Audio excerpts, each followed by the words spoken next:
Kita ini yang menjaga marwah partai kok. Apa alasannya kan? Karena kita sering beda pendapat, karena kita sering menyampaikan sikap-sikap yang mungkin tidak sesuai. Inilah demokrasi. Untuk 2024 kita punya belum tokoh itu. Kalau AHY sudah matang, usianya sudah cukup, misalnya 50 lebih ke atas ya.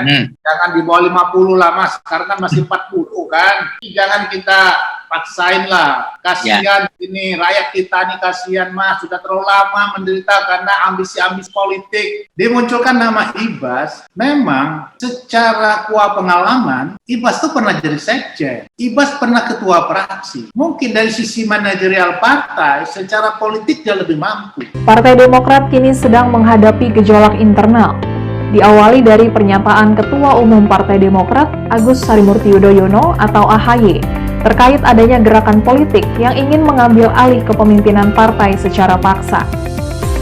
Gerakan politik tersebut diduga melibatkan seorang pejabat tinggi di pemerintahan yang belakangan menyeret nama Kepala Staf Kepresidenan Jenderal Purnawirawan Muldoko.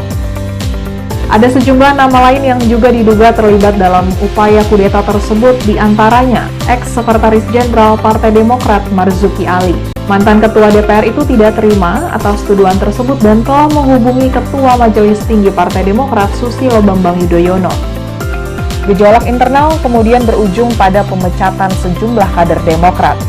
Marzuki Ali dan 6 kader Demokrat telah dipecat secara tidak hormat oleh partai karena dianggap terlibat dalam upaya pengambil alihan kepemimpinan partai. Pihak DPP Demokrat menganggap Marzuki telah melakukan pelanggaran etika partai.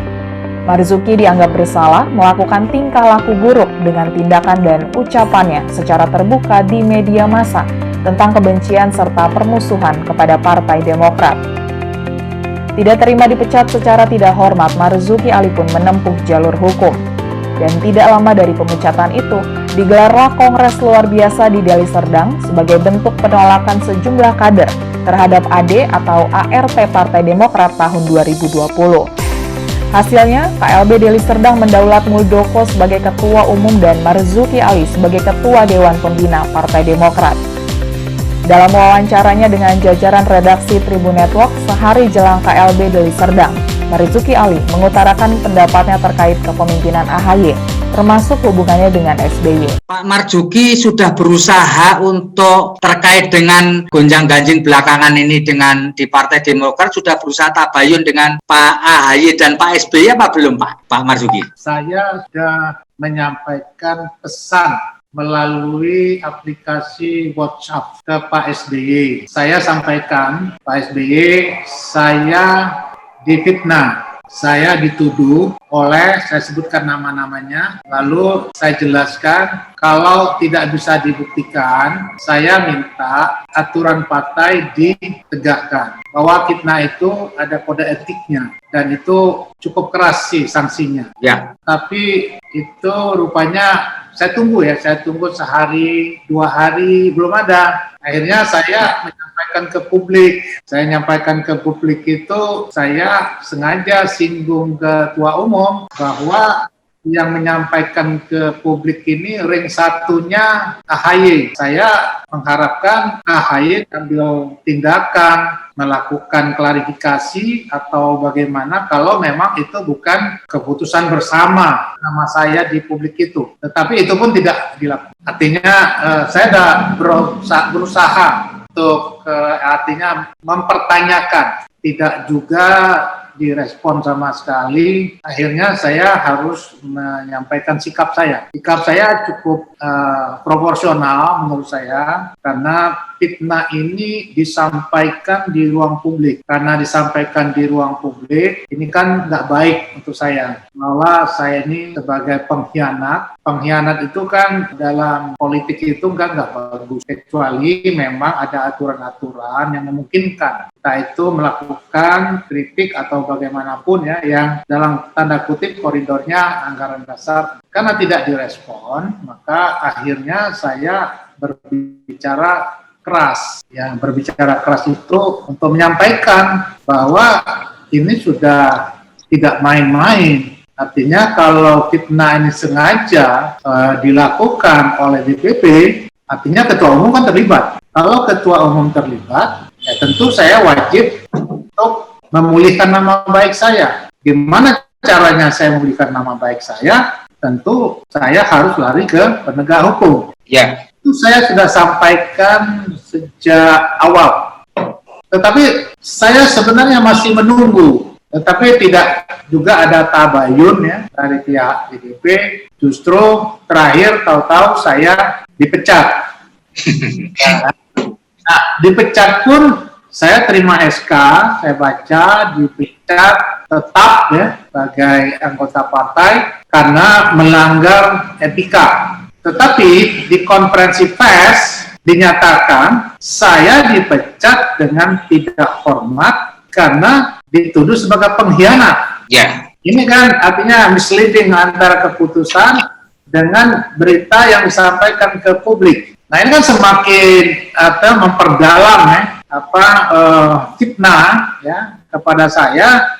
Ya akhirnya saya harus melakukan langkah hukum, maka saya kemarin sudah meminta pengacara untuk melaporkannya kepada penegak hukum. Ya, kalau memang ini ada pasal-pasal pidana, tidak dengan maksud untuk menghukum, tetapi inilah satu-satunya pintu untuk memulihkan nama baik saya. Pak Marzuki, sebenarnya SOP ketika berdasarkan AAD, ADART Pak ya, untuk memecat kader partai, itu prosesnya gimana sih Pak? Ya dipanggil, diklarifikasi, ditanya.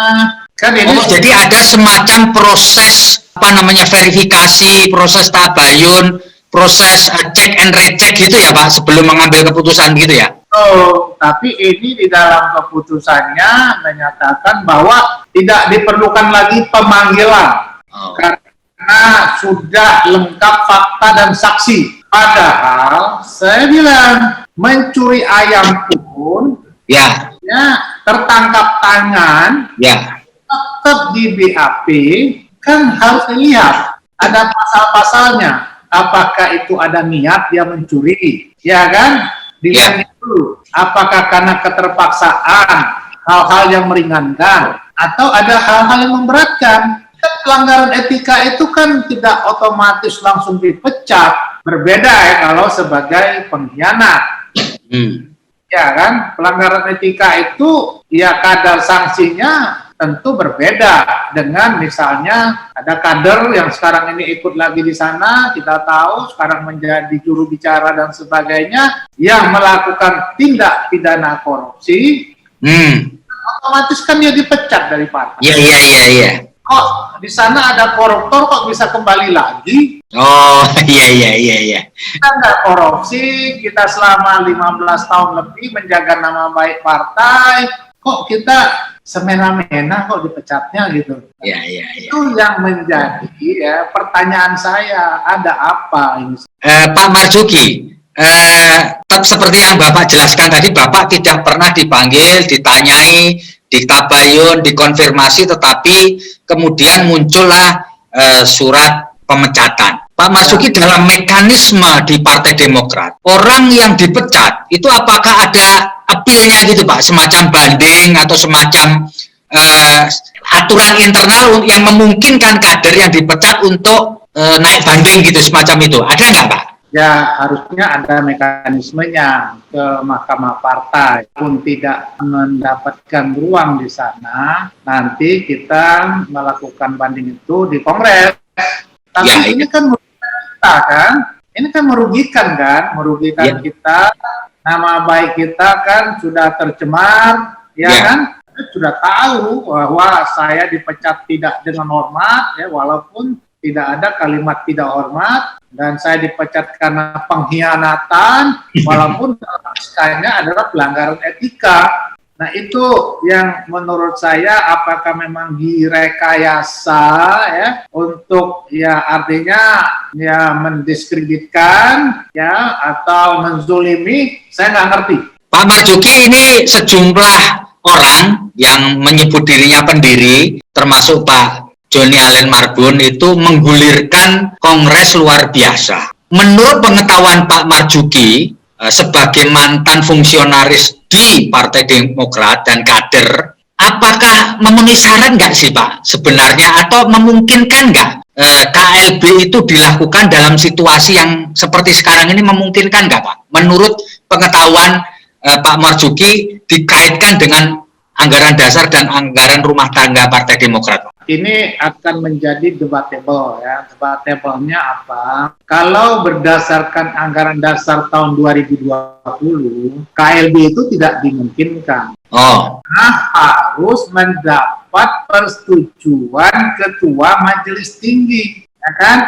Di mana demokrasinya di partai. Padahal partai ini Partai Demokrasi, namanya saja Partai Demokrat. Suara 400 hak ya, hak atau pemilik suara dibatalkan hanya oleh satu Ketua Majelis Tinggi. Ini kan bisa menjadi debatable. Nah, ada persoalan lain, di Kongres itu tidak dibahas perubahan anggaran dasar. Itu diselesaikan di luar Kongres. Nah, itu juga menjadi debatable. Karena namanya anggaran dasar, anggaran rumah tangga itu harus disahkan di Kongres, keputusan tertinggi. Karena itu landasan idealnya partai itu kan itu harus diputuskan di Kongres, tidak boleh tidak boleh di Rakernas, gitu kan? Karena kekuasaan yang tertinggi di partai itu adalah Kongres atau yang namanya setingkat Kongres atau Munas. Kalau kita mundur ke belakang, 2015 pun ya tidak ada pembicaraan perubahan anggaran dasar, anggaran rumah tangga. Kalau kita melihat mekanisme yang harusnya ditempuh di dalam mengesahkan anggaran dasar, anggaran rumah tangga, sebetulnya anggaran dasar yang masih berlaku secara sah mengikuti mekanisme organisasi diputuskan di dalam Kongres, maka anggaran dasar 2005 itu yang harusnya masih berlaku. Bahannya itu tidak pernah disahkan di forum, walaupun ya sudah disahkan di Kementerian Hukum HAM. Kementerian Hukum HAM kan tidak melihat proses ini kan. Ada usulan, ya tidak ada protes, ya disahkan. Nah, itu yang perlu dipahami. Ini akan jadi debatable sah tidaknya Kongres ini. Secara formal, menurut anggaran dasar tahun 2020 tidak bisa. Harus ya, mendapat persetujuan Ketua Majelis Tinggi. Pak Marzuki tahu nggak riwayat kenapa dibikin aturan main seperti itu gimana Pak dulu Pak? Harus ada mendapat persetujuan Ketua Dewan Tinggi itu Pak, Ketua Majelis Tinggi itu Pak. Asbabun nuzulnya bagaimana Pak? Asbabun nuzulnya, ya saya ingatkan pada saat Kongres 2015, ya, saya sudah mengingatkan ke teman-teman. Pada saat itu saya maju ke Kongres, mau jadi ketua umum. Ya. Ada mengingatkan Pak SBY waktu itu karena janjinya pada saat Kongres luar biasa 2013 hanya mengantarkan sampai 2015, paling lama 2 tahun. Itu janji yang diucapkan. Karena apa? Pada saat KLB itu, saya diminta oleh teman-teman untuk mundur. KLB.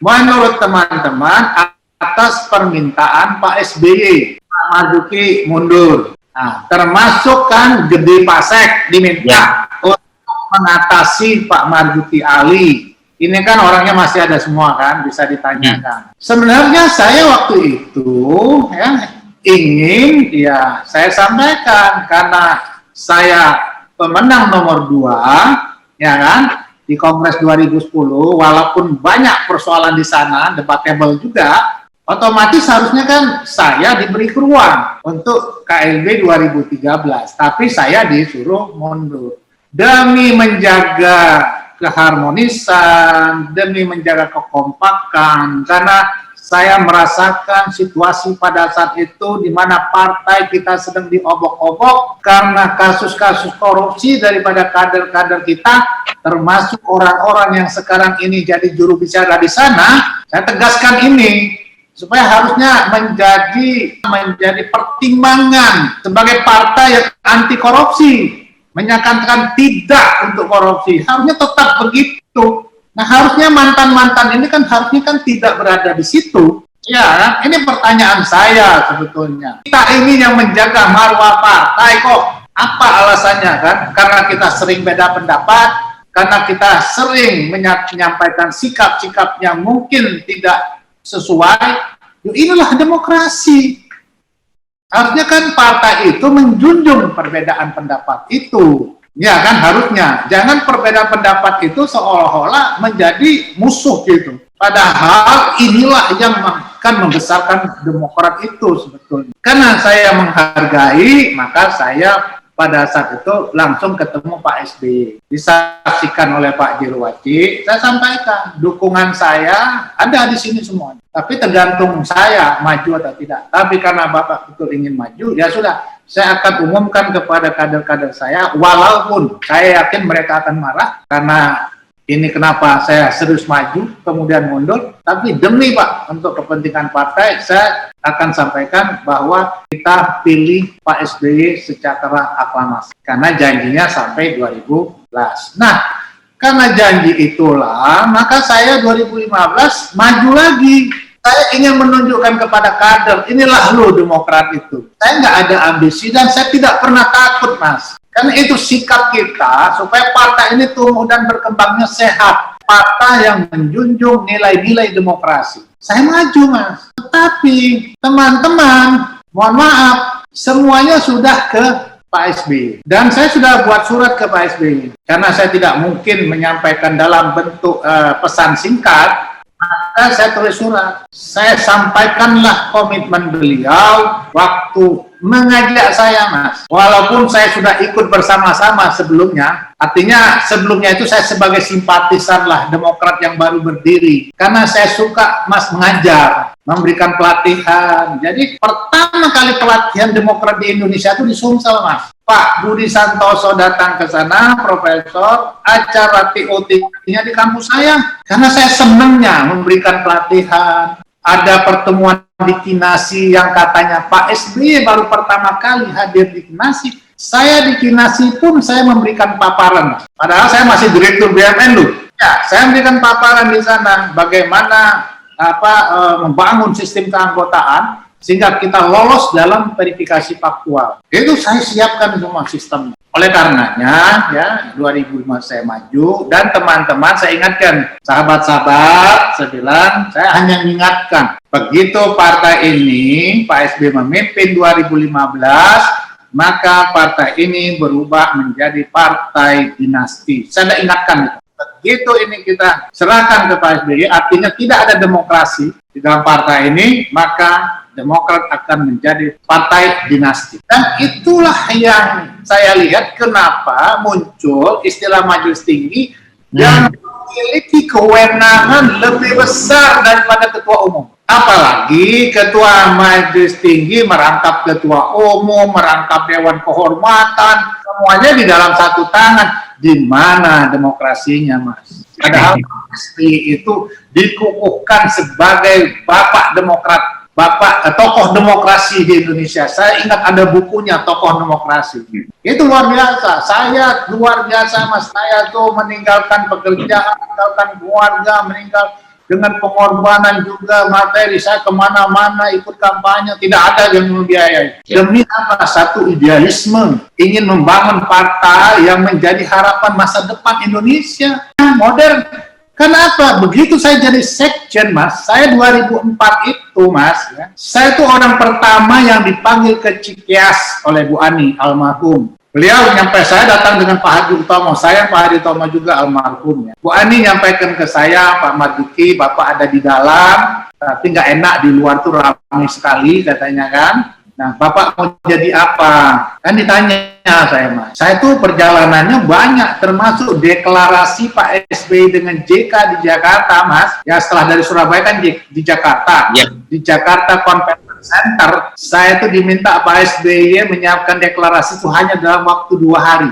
Untung Direktur JCC itu teman saya. Saya telepon, Mas, Pak Jeffrey bantu saya, siapkan ini, gini, tolong backdropnya. Saya langsung ke DPP, siapkan undangan hal itu. Malam-malam kita antarkan undangan kepada tokoh-tokoh nasional. Itu deklarasinya sukses luar biasa. Jadi perjalanan saya itu banyak, Mas. Sehingga wajar kalau Bu Ani nanya begitu kan. Dan saya juga sudah punya komitmen dengan Pak SBY. saya ingin membenahi partai, cukup saya jadi sekjen saja. Jadi saya tuh nggak punya niat untuk jadi pejabat, Mas. Begitu saya jadi sekjen, Mas, semua peraturan organisasi kepartaian itu saya siapkan. Gimana saya siapkan? Saya tidak punya referensi, tapi saya punya teman baik. Dia komisaris saya waktu saya di BUMN. Dia salah satu ketua dari Partai Golkar. Dia pangkatnya Mayor Jenderal Apipudin Taif. Ya, orangnya Akbar Tanjung, salah satu ketua. Saya hubungi Pak Apip, bantu saya sebagai sekjen, saya perlu semua peraturan organisasi yang terkait dengan kepartaian. Dikasih satu bendel, Mas. Iya, iya. Langsung saya kompas ke semua, saya ketik semua yang saya suruh ketik. Itulah peraturan organisasi yang pertama yang dimiliki oleh Partai Demokrat, Mas. Jadi semua mekanisme di dalam pengelolaan partai itu ada peraturan organisasi. Saya ingin partai ini dikelola secara modern, Mas, dengan membangun sistem. Artinya apa? Tidak ada keputusan itu mutlak oleh seseorang. Walaupun ketua umum itu kadang-kadang punya hak veto, kita hargai. Tapi mekanisme kita jalankan. Itu selalu saya tegakkan. Seperti sekarang main pecat yang ini dicurigai dia ikut KLB pecat. Padahal KLB itu diatur dalam konstitusi, siapapun boleh menyampaikan keinginan untuk KLB, itu hak konstitusional yang dilindungi oleh konstitusi partai. Sekarang main pecat saja tanpa ada aturan. Waktu zaman saya, Mas, semua itu kita buat aturannya. Nah, itu komitmen saya membangun partai modern. Jadi saya nggak main-main, saya korbankan jabatan saya sebagai direktur BUMN, Mas. Saya lepaskan semua fasilitas yang saya miliki. Saya tidak digaji. 5 tahun saya bekerja sebagai sekjen, dari jam 10 pagi kadang sampai jam 12 malam, tidak kenal waktu. Kita konsolidasi sampai anak ranting. Saya bangun semua jaringan-jaringan yang akan mendorong Partai Demokrat.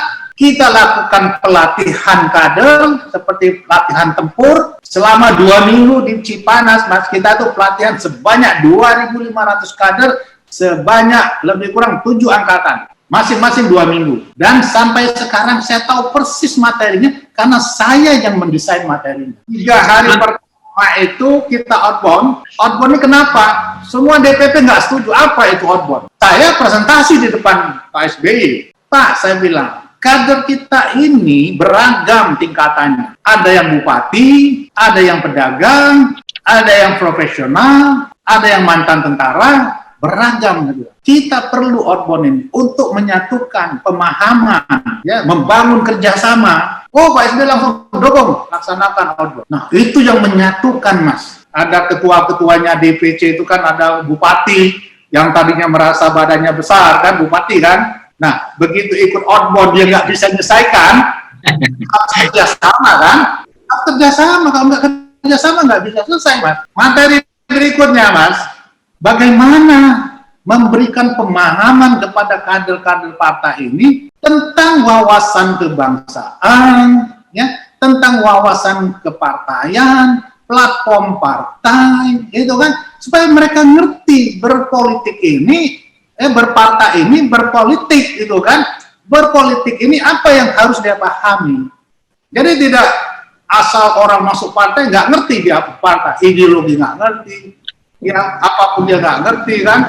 Repot kita, dia harus paham di situ. Nah, setelah itu, Mas, baru berikutnya, materi berikutnya adalah bagaimana memimpin partai. Jadi seorang ketua-ketua itu harus mengerti bagaimana mengelola partai secara profesional. Nah, terakhir, Mas, baru saya bicara marketing politik. Bagaimana memenangkan kontestasi. Di hari terakhir, mereka menyusun paper, pemenangan di masing-masing dapil.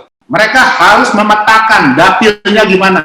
Baik itu berdasarkan gender, baik berdasarkan misalnya usia, baik berdasarkan agama. Itu kita petakan, Mas. Saya minta dipetakan betul. Masing-masing ketua harus tahu peta politik di daerahnya masing-masing. Itu, Mas, yang membuat kenapa Demokrat bisa langsung 21%.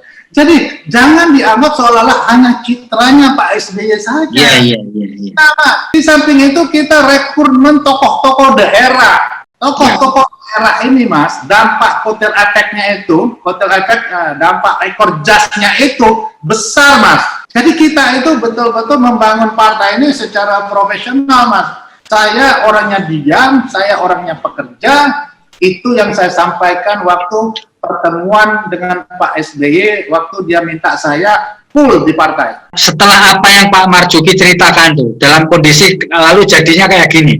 Usul Pak Marzuki untuk membangun kembali Partai Demokrat yang terpecah belah ini apa? Setelah kondisi kayak gini, kalau Pak Marzuki diminta, ini solusinya apa gitu? Menurut Pak Marzuki apa Pak solusinya? Partai itu, Mas, sebetulnya yang buka komunikasi. Contoh, Mas, ini contoh sederhana ya. Rumah ini kan misalnya saya yang bangun. Rumah ini besar. Saya ada berapa orang yang bangun di rumah ini. Tapi tiba-tiba ada anak muda, ganteng, pintar, masuk ke dalam rumah ini. Lalu yang membangun rumah ini, bagaimana membangun fondasinya, bagaimana saluran listriknya, bagaimana saluran airnya, dia nggak paham kan? Tiba-tiba orang-orang di dalam ini dikeluarin semua, Mas. Gimana dia ngerti secara struktural tentang partai ini? Itu yang salah kritik, Mas. Jangan karena saya ini selalu kritis, ya, selalu saya ingin partai ini membuka ruang komunikasi sehingga mindset ataupun open mind, kata kita tuh open mind terhadap pandangan-pandangan orang lain. Jangan hanya seseorang saja. Saya tuh paling nggak suka, Mas, di antara beberapa orang kalau kita rapat dengan SBY, belum selesai Pak SBY ngomong ada yang bilang siapa. Aduh, harusnya apapun pesan, apapun arahan kita dengarkan, kita renungkan, kita kaji, kita pahami, kita analisis gitu kan, lalu keluar dari kesimpulan itu. Kalau ada hal masukan, kita sampaikan. Jangan belum selesai ngomong sudah ngomong siapa. Ini karakter budaya yang harus diperbaiki. Ini nggak boleh, Mas, di partai ada begitu. Nah, tipikal saya ini egaliter, Mas. Mungkin tidak disukai. Bagi saya nggak masalah, udah nggak suka nggak apa-apa kok. Bagi saya, ya saya sudah melakukan yang terbaik untuk partai ini. Saya buktikan saya kerja baik, saya tidak korupsi, 5 tahun saya di partai, saya sekjen partai, saya bikin rekom gubernur, bupati, tidak ada satu rupiah pun yang saya ambil dari orang yang saya rekom. Semuanya bisa ditanya. Jadi Pak Marzuki solusinya adalah rekonsiliasi, Pak ya? Nah, disitulah harusnya Pak SBY sebagai tokoh sentral Partai Demokrat, ya, walaupun itu ketokohan itu kan seperti kurva normal, Mas. Ada orang kan naik, kemudian kan dia ada masa turunnya, Mas. Di sini kan harus ditunjang dengan tokoh baru. Disertasi saya, Mas, saya sengaja dulu disertasi saya itu finance ya, karena saya masuk politik. Disertasi saya itu saya bikin marketing politik, Mas. Kenapa orang memilih partai politik? Nah, disitulah salah satu yang menjadi mainstream ya, dari kenapa orang memilih partai. Ada figur, ada tokoh di balik itu. Di samping ada jaringan partai dan sebagainya. Itu semuanya memberikan kontribusi. Tapi yang paling besar kontribusinya adalah figur. 2004, 2009, figur SBY memang tokoh sentral. Tapi Pak SBY harus menyadari bahwa ketokohan itu akan berakhir. Harus ada figur baru. Saya tidak resistensi dengan Mas Ahaye. Tidak, Mas. Saya senang ada anak muda yang akan jadi pemimpin. Tapi diisi dulu, Mas. Republik Indonesia bukan negara Pacitan, bukan negara Jawa Timur, bukan, Mas. Ini negara Republik Indonesia. Jangan dipaksakan orang yang masih belum pengalaman sama sekali untuk menjadi pemimpin nasional, Mas. Bertahap gitu, Pak ya? Betul, Mas. Itu yang saya sering sampaikan, Mas. Saya bukan nggak suka belajar dengan Lee Kuan Yew, Mas. Lee Kuan Yew itu, apakah dia langsung ke anaknya? Tidak, kan? Lewat Goh Tok Chong kan dia. Lee Kuan Yew, Goh Tok Chong, baru putranya, Sin Leong. Iya kan? Jadi harusnya begitu. Jadi harusnya disadari, ya, kesiapan yang kita akan ajukan sebagai calon pemimpin nasional itu harus memang sudah matang dalam berbagai aspek, kejiwaannya juga. Nggak mungkin Mas, orang masih emosional tidak terlatih. Ya contohnya begitu dihajar kanan kiri kan nggak punya kapasitas. Akhirnya kan SBY turun tangan. Padahal zaman saya Mas dengan Pak Hadi Tomo dihajar habis kita. Tapi santai Mas kita. Pak Hadi tugasnya keluar, Pak Hadi komunikasi keluar. Saya tugasnya di dalam. Seperti Bang Akbar Faisal tiap hari menghantam kita di media. Sudah ada yang mau melaksanakan KLB. Tenang Mas kita. Yang penting kita... Kalau ada keinginan sejumlah kader yang ingin membawa orang luar masuk ke struktur Partai Demokrat, apa Pak Marzuki setuju nggak itu Pak? Begini Mas, kita harus buka pikiran kita. Disertasi saya itu jelas dan teruji Mas. Bahwa partai naik itu karena ada kotel efek, adanya tokoh, ya kan? Ya. Untuk 2024 kita punya belum tokoh itu. Kalau AHY sudah matang, usianya sudah cukup, misalnya 50 lebih ke atas, ya, jangan di bawah 50 lah Mas, karena masih 40 kan. Jangan kita paksain lah, kasihan. Ini rakyat kita nih kasihan Mas, sudah terlalu lama menderita karena ambisi-ambisi politik. Saya sendiri nggak punya ambisi, yang penting bagaimana negara ini baik.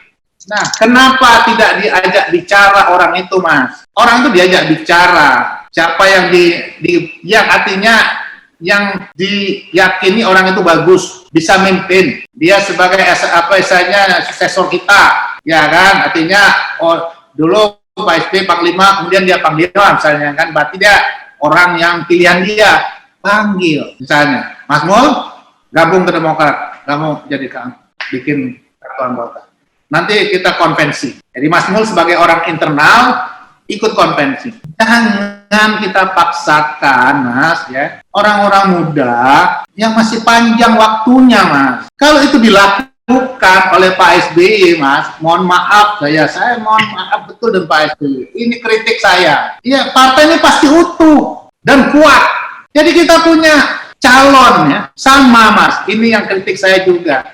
Konvensi Capres 2014 yang dimulai dengan formal diselesaikan tanpa berita. Orang-orang itu protes ke saya Mas. Iya, di sana ada Ali Maskur Musa, di sana ada Dahlan Iskan, bukan hanya SBY saja, orang SBY saja itu misalnya Gita Wirjawan, kan, ada Dino Patijala, Anies Baswedan. Anies Baswedan itu termasuk orang luar kan? Ya. Itu Mas, misalnya dari orang 8, orang 9, misalnya. Dalam waktu 6 bulan kelihatan yang menonjolkan, dikerucutkan jadi 3. Karena kan kelihatan nanti siapa yang paling menonjol. Ini ada indikasi memang tidak mau dikerucutkan. Saya menyarankan ini dikerucutkan menjadi 3. Enggak mungkin Mas, orang 9 itu dapat 20-30%. Ini suaranya pecah kok. Nah, kalau dikerucutkan pada saat itu ada satu figur yang nonjol, itu kita calonkan Mas, Demokrat tidak akan jatuh 10% pada saat itu. Saya punya landasan teorinya. Nah, karena nggak punya calon dan figur SBY itu sudah mulai ke bawah, ada kasus-kasus korupsi, tapi tertolong dengan konvensi, Mas. Jangan salah. Konvensi itu mengenalkan Demokrat berisi orang-orang baik, bahwa yang koruptor ini sudah ditangkap. Ada Ali Maskur, ya, Kiai kan, ada Anies Baswedan, orang pintar, ada banyak, termasuk saya di sana, Mas. Ya kan, artinya masih banyak tokoh-tokoh Demokrat ini orang-orang baik, kan? Artinya disitulah Demokrat masih bisa dapat 10%. Tetapi kalau ada satu calon yang kita usung menjadi presiden, maka disitulah Mas, Demokrat itu pasti di atas 10%. Saya yakin, seyakin-yakinnya, karena saya punya ilmunya. Saya singkat aja Pak Marzuki, dari penjelasan Pak Marzuki, kalau yang saya tangkap Mas AHY dianggap kurang tepat memimpin Demokrat saat ini sebagai ketua umum karena dianggap belum matang. Artinya, apakah wacana digulirkannya Kongres luar biasa ini juga menjadi pintu masuk atau Pak Marzuki setuju untuk mencari figur ketua umum yang lebih layak atau yang lebih teruji Satu itu. Kedua, bagaimana menurut pendapat Pak Marzuki ketika banyak pihak termasuk para pendiri Partai Demokrat yang menyebut nama Ibas, adiknya Mas Ahaye itu yang lebih pantas memimpin Partai Demokrat. Terima kasih Pak Marzuki. Ya, gini ya. Pertama, masalah Ahaye. Berilah dia ruang yang lebih membuat dia punya pengalaman yang lebih besar. Harusnya ya. Kalau misalnya 2014 itu benar kita bisa ngusung, Mas Ahaye kan bisa jadi menteri kan. 2 periode menteri dia matang sekali. Pendidikannya bagus, dia pengalaman sebagai praktisi, dinilai orang kinerjanya sebagai menteri. Sekarang kan orang nggak bisa nilainya, Mas. Hanya tampilan saja, hanya narasi saja. Nggak bisa menilai ketua umum partai itu dari sisi kemampuannya. Bahwa manajemen partai itu hasilnya pemilu nanti. Itu manajemen partai. Tapi kalau dia mau ingin menjadi seorang pemimpin nasional, dia harus mematangkan dirinya. Mematangkan dirinya itu artinya dia harus punya ruang-ruang di mana dia menambah pengalaman dalam prakteknya. Jadi orang tidak pernah pengalaman jadi gubernur, tidak punya pengalaman jadi menteri, tiba-tiba jadi presiden, gimana Mas? Ya ini saya menyampaikan apa adanya. Saya nggak mau nutup-nutup karena kita ini bicara negara, Mas. Bagi saya dari saya itu selesai udah, mau apa aja nggak ada urusan. Ya, nggak ada urusan bagi saya. Yang penting saya sampaikan itu apa? Untuk negara kita loh. Saya kenapa dulu Mas ya? Saya sanggup mengorbankan jabatan saya ya hanya untuk satu partai yang masih nol, masih belum ada apa-apanya. Saya ikut bekerja keras, karena ada satu idealisme bahwa partai ini akan menjadi partainya rakyat Republik Indonesia. Di mana partai ini memberi ruang kepada rakyat Indonesia untuk siapapun yang mampu untuk menjadi pemimpin nasional. Itu Mas, kenapa saya mau korban ya mengurus partai 5 tahun sebagai sekjen. Saya tidak ada yang menggaji saya Mas. Dan kalaupun ada kader-kader yang lain ya datang nggak ada duit, saya berusaha untuk memberikan dana supaya dia bisa di Jakarta, bisa makan dan sebagainya. Karena kita masih baru, partai kita kecil Mas, DPRD kita dikit masih tahun 2005 itu. Kalau sekarang kan DPRD kita udah banyak, kader kita sudah punya uang. Waktu itu nggak punya. Kadang-kadang ke Jakarta mereka ongkos pas-pasan aja, dan kita harus bantu mereka. Nah itu yang harusnya dipahami situasinya. Jangan melihat partai itu sudah besar, sudah banyak orang hebat di bawahnya. Ya jangan begitulah.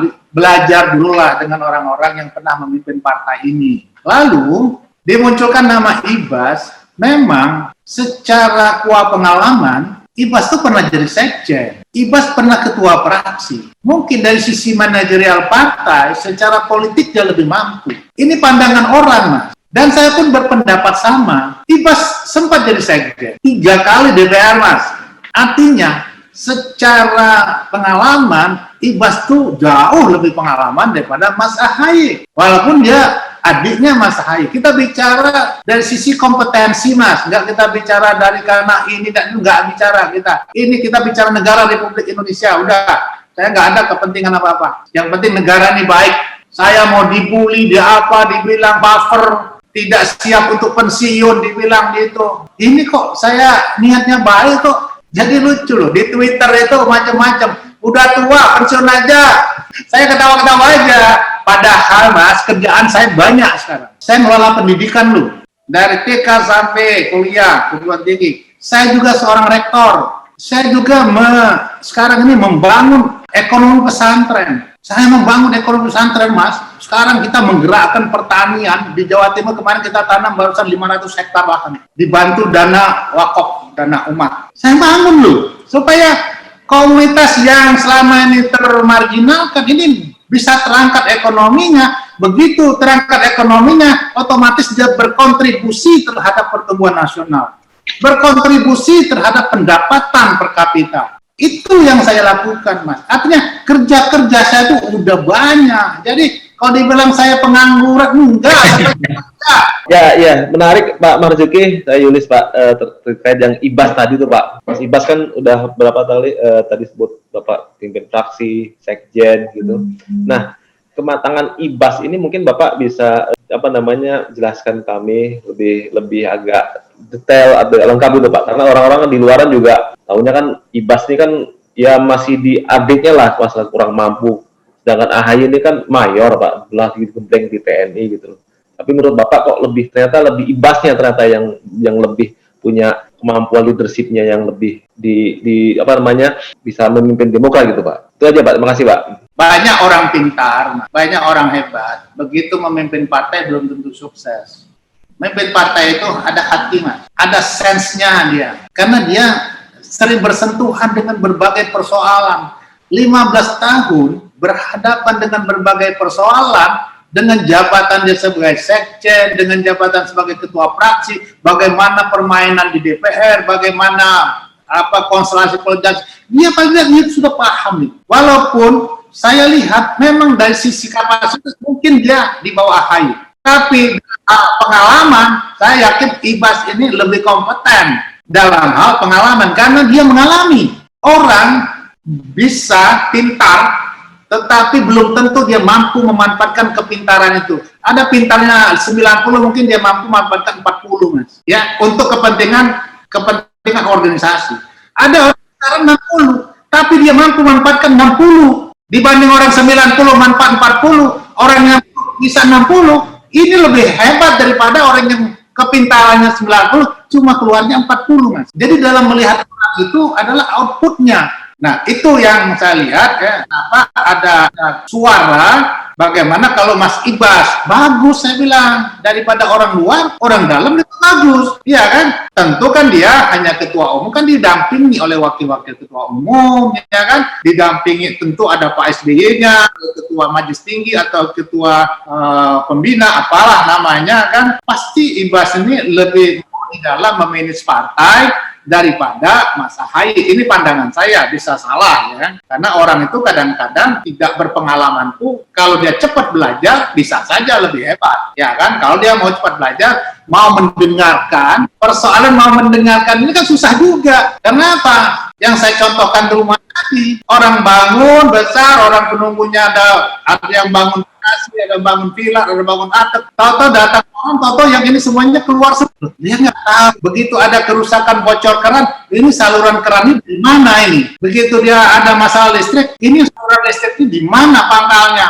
Dia nggak akan tahu. Saya memberikan perumpamaan yang begitu. Gampang kita menangkapnya dengan perumpamaan yang saya sampaikan tadi. Artinya apa? Mari kita bersama-sama. Mas AHY sebagai ketua umum, senior-senior dia kumpulkan. Orang yang pernah sukses membangun partai, membuat partai, dia panggil. Dia panggil dong. Kita nggak minta jabatan, kita nggak minta dihargai. Kita ini sudah selesai Mas. Apalagi kerjaan banyak kita ini, nggak ngarepin. Saya selama sekjen aja nggak minta duit kok. Nggak minta digaji. Kan artinya tidak minta jabatan, tapi paling tidak dengan pengalaman orang-orang ini dia bisa kemas di dalam pikirannya itu menjadi satu solusi untuk membawa partai ini menjadi itu yang harus dilakukan. Tapi dia asik dengan kemudahannya itu. Mudah adalah kekuatan, betul. Mudah tidak punya akar, gampang Mas, seperti buih di lautan, gampang sekali habisnya. Tapi kalau dia mengakar Mas, ditunjang oleh akar-akar yang kuat, dia akan kokoh berdiri. Nah, yang akar-akar kuat ini orang-orang yang lama-lama, yang punya pengalaman memimpin, yang punya pengalaman organisasi, aktivis,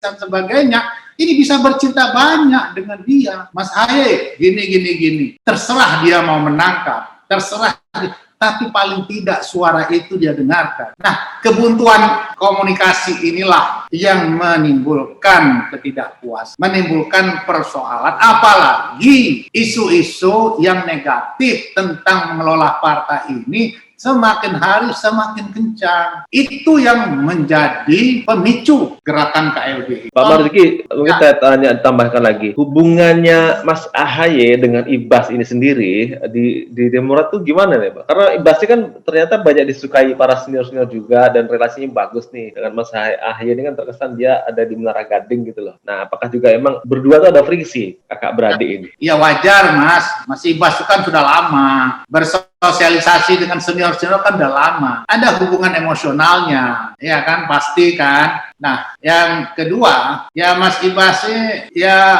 terus terang ya, kalem ya, tidak menunjukkan apa itu gagahnya ya, kalem orang. Banyaklah saya lihat sisi positifnya. Mungkin memang Pak SBY lebih tahu kan karena anaknya kan. Kenapa ini begini, itu kan anak beliau kan, karena dia yang paling tahu. Tetapi kita orang luar melihatnya dalam proses pergaulan sehari-hari. Nah, kalau Mas Hayin kan tidak pernah berkontak fisik dengan kita, berkomunikasi, berdebat, berdiskusi kan tidak pernah. Katanya dia orang pintar, orang hebat kan, itu katanya kan. Tetapi dalam konteks politik kan kita belum tahu. Kita bicara korporasinya belum tentu dia ngerti. Banyak hal lah ya, bahwa hidup ini bukan hanya seolah-olah jadi presiden tanpa ada pemahaman sama sekali tentang banyak hal. Tentang banyak hal tuh banyak yang harus dia kuasai, Mas. Banyak. Urusan pemerintahan ini banyak. Urusan perdagangan, pertanian, urusan kelautan, banyak, Mas. Kalau dia nggak ngerti sama sekali kulit-kulitnya, ini gimana nanti bawahannya bermain? Itu yang kita khawatirkan. Contohnya aja, sekarang dia mimpin, ya bawahannya kan pada ada yang main sana, main sini. Itu kan yang membuat partainya semakin gaduh kan. Kita dapat semua rekamannya, Mas. Malu kalau kita buka. Ya. Oke, terima kasih. Mas Domo, barangkali ini pertanyaan terakhir karena kita sudah akan mendekati 1 jam. Ya Pak Marzuki, masih terkait Pak Ibas dengan Bang Ibas dengan AHY. Kalau tadi tentu pandangan subjektif beberapa orang bahwa AHY lebih mumpuni sebenarnya. Tapi mengapa Pak SBY memilih AHY? Apakah AHY ini semacam anak emas buat Pak SBY sepengetahuan Bapak? Ya, karena AHY kan mendapat kependidikan lebih baik lah barangkali. Sudah tuh di Akmil kan, ya Kabring, beliau dapat Adi Makayasa, itu kan ukuran-ukurannya kan terukur. Kemudian kan beliau kan anak tua. Saya yakin ya anak tua tentu didahulukan daripada adiknya kan. Banyak hal lah yang juga menurut saya pertimbangannya itu ya Pak SBY lah yang paling tahu, dan kita tentu menghargai ya pandangan beliau. Nah, kita orang luar ini kan hanya memberikan pendapat. Dan itu bisa didiskusikan, ya kan? Kalau komunikasi ini terbuka dan kita open mind, siapapun juga open pikirannya, termasuk juga Pak SBY sebagai mantan presiden, ya. Tentu kan ini akan menghasilkan satu solusi yang baik untuk partai ini. Pasti, Mas. Karena tidak semua ya yang kita kerjakan Pak SBY tahu. Seperti saya bangun jaringan ya, jaringan pendukung Demokrat itu luar biasa. Ada Garuda Tani Nusantara. Garuda Tani Nusantara itu, Mas, kita bagaimana menolong petani dengan pupuk-pupuk organik. Yang ketuanya itu Pak Hasanul Kossasi, itu kader saya. Nah, yang bidang OKK-nya Pak Irfan. Irfan itu ketua DPD Demokrat Jawa Barat, itu ketua OKK-nya. Banyak kader kita, Mas. Itu Gatara. Jaringan Santri Indonesia, ketuanya Sofwatillah Muzaid, Pak Opat itu jaringan santrinya, Mas, dari seluruh pesantren dia masukin, dia buat jaringan. Ada lagi Persatuan Guru Ngaji, jadi saya buat ada yang nasionalis, ada yang religius, masuk di tengah di Demokrat, ya nasionalis religius bergabung di sini mendukung Demokrat. Jadi nggak main-main. Nah, yang kita kerjakan belum tentu Pak SBY tahu kan? Itu satu. Nah, bagaimana kita juga merekrut tokoh-tokoh daerah, bagaimana kita membangun jaringan sampai anak ranting, dibuktikan, Mas, anak ranting itu bukan dengan narasi. Kekuatan partai itu konsolidasi organisasi, komitmen dan militansi. Kalau kader kita tidak punya militansi, dibayangi dengan rupiah saja dia sudah berlari, itu partai itu seperti buih di atas lautan. Ya, Pak, ini masih terkait AHY. Kenapa ini muncul goro-goro ini sekarang? Apakah Pak Marzuki punya data atau informasi bahwa misalnya AHY akan didorong menjadi calon RI 1, calon RI 2, maka setiap orang yang mengganjal ke sana akan dipotong, kira-kira begitu kah? Ya, tentu, Mas. Ya, saya punya data untuk itu. Tapi itu cukup saya simpan sendirilah. Ya, ada alasan kenapa dipilih ini, kenapa dipilih ini. Oh, itu sudah strateginya luar biasa. Tapi kan saya tahu, Mas, kalau dalam forum terbatas saya mau bicara itu. Pak kan dulu pernah jadi sekjen, terus pernah juga di 2009 waktu periode kedua Pak SBY, Bapak jadi ketua DPR. Ini kan bisa dibilang hubungan Pak Marzuki dulu itu lumayan dekat dengan Pak SBY lah gitu. Nah, sekarang ini komunikasi Pak Marzuki dengan Pak SBY sendiri gimana? Apakah benar-benar udah terputus atau gimana? Atau masih ada kontak-kontakan atau gimana, Pak? Jadi hubungan saya dengan Pak SBY itu panas dingin lah. Waktu 2005 Kongres, saya nggak ikut arahan arahan Bu Ani. Bu Ani maunya ketua umum tuh Pak Soekarno Tomo, ya kan, istana lah maunya Pak Soekarno Tomo. Saya melihat pada saat itu kenapa saya dukung Hadi Utomo. Karena partai ini baru, dan SBY baru jadi presiden. SBY jangan di-challenge oleh orang yang tidak loyal dengan dia, bahaya itu. Maka waktu itu saya dan kita semua sepakat Pak Hadi Utomo. Pak Hadi Utomo itu tidak direstui oleh istana. Saya itu ditelepon oleh Bu Ani almarhum, Pak Marzuki, Pak Hadi Utomo itu adik saya tahu persis katanya. Jangan dia jadi ketua umum, tapi tempatkanlah dia di tempat yang terhormat. Itu pesan Bu Ani almarhum. Tapi saya bilang, Bu Ani kalau di bawah ini sudah mendukung Pak Hadi Utomo semua, gimana Bu? Saya bilang, saya tuh setelahnya itu nggak pernah ditegur lagi. Lama saya nggak ditegur. Karena tidak, saya dengar laporan, Pak Marzuki itu sudah nggak ikut kita lagi. Itu yang saya dengar. Ya sudah, nggak apa-apa.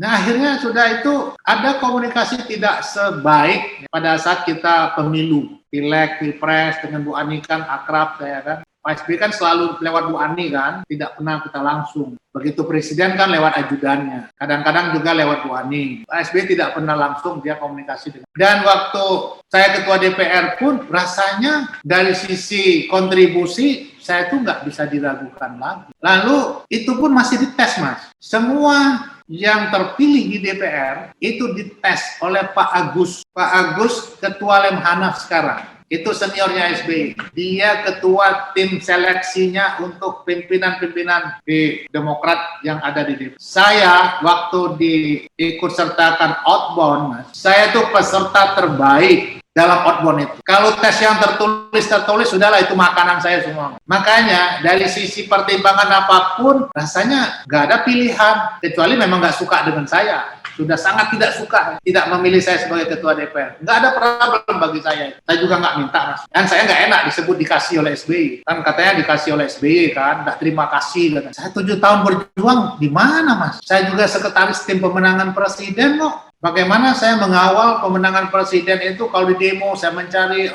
kontra demo. Kalau dipanggil oleh Bareskrim, saya diperiksa di Bareskrim. Kalau dipanggil Bawaslu, saya diperiksa di Bawaslu. Semua saya hadapin. Karena saya sebagai sekretaris tim pemenangan presiden. Karena ketuanya Pak Hatta Rajasa merangkap menteri. Wakil ketua pemenangan itu Pak Joko Suyanto juga merangkap menteri, Menko Polhukam. Jadi semua berhadapan itu. Saya Mas, saya dikasih tahu, demo, sekian berapa orang, sekian, kirim sekian. Tambah lagi, bendaharanya meninggal. Pak Zainal Abidin, tambah kebebanan lagi saya. Pak Boy, yang menggantikan, nggak mau pegang duit. Jadi saya sekretaris, saya harus menerima duit, harus bertanggung jawab dengan uang, mempertanggungjawabkan untuk KPU, membagikannya untuk saksi-saksi. Itu luar biasa sebagai sekretaris tim pemenangan presiden. Belum lagi kalau dibilang ya saya sudah membesarkan partai itu sehingga menang mendapat 21%. Yang saya ceritakan tadi ada pelatihan, ada ini, semuanya saya jelasin. Jadi artinya apa? Ya kalau nggak milih saya, ya nggak apa-apa. Kalau dianggap saya dikasih, ya saya menolak. Tapi kalau itu haknya saya terima. Sebagai orang yang berjuang bersama-sama di partai politik, itu sebagai haknya saya terima. Tapi kalau waktu itu Pak SBY ini, saya yang menghadiahkan untuk kamu, saya tidak akan terima pada saya. Karena saya punya harga diri, tidak pernah mau minta jabatan. Ditanya aja Bu Ani, Pak Marzuki mau jadi apa? Saya nggak mau. Saya bilang nggak mau jadi apa-apa, Bu. Saya mau jadi, biar saya membesarkan partai saja. Itu loh. Jangan dikira saya ini rakus jabatan. Enggak saya. Dan saya pernah ngomong Pak SBY, coba percayakan saya memimpin partai. Saya berjanji tidak akan menjadi apa-apa. Tapi beliau nggak percaya. Semuanya saya sudah sampaikan. Dan ini bukannya ya kaleng-kaleng berita ini, semuanya saya bisa sebagai fakta ya yang saya jalankan selama ini. Kira-kira begitu.